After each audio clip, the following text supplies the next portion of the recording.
अजून एक गोष्ट मला काकांकडून कळाली की हार्दिक पांड्या आणि कुणाल पांड्या यांच्याकडून येऊन ती सेम मूर्ती बुक केली आहे जी आम्ही आत्ता केली होती. गणपती बाप्पांसाठी पेन फिरलो, पनवेल फिरलो, पण शेवटी काम नाही झालं म्हणून लालबागला जायला निघालो. नमस्कार, मी तुमचा श्री.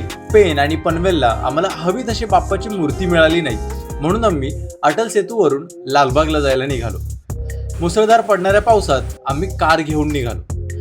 अटल सेतूवरून आमचा हा पहिलाच अनुभव.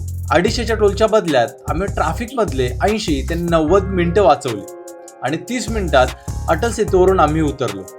पण तिथून आम्हाला लालबागला पोहोचायला 30 ते 40 मिनिटं लागले.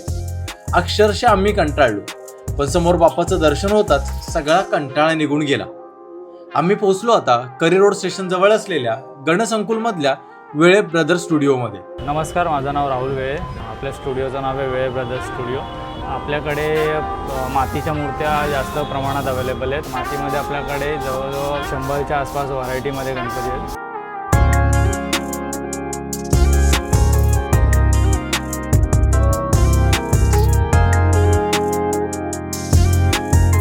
इथे बाप्पाच्या इतक्या सुबक, सुंदर आणि लक्ष वेधून घेणाऱ्या मूर्ती बघताच बघून असं डोळे भरून आले त्या मूर्तीला.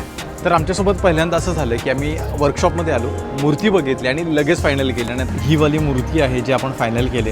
अजून एक गोष्ट मला काकांकडून कळाली की हार्दिक पांड्या आणि कुणाल पांड्या यांच्याकडून येऊन ती सेम मूर्ती बुक केली आहे जी आम्ही आत्ता केली होती. तुम्हाला देखील अशाच शाडू मातीच्या मूर्ती हव्या असतील तर एकदा नक्की वेळे ब्रदर्सला भेट द्या. हे पेड प्रमोशन नाही, तर एका कलाकाराच्या कामाला दिलेली दाद आहे.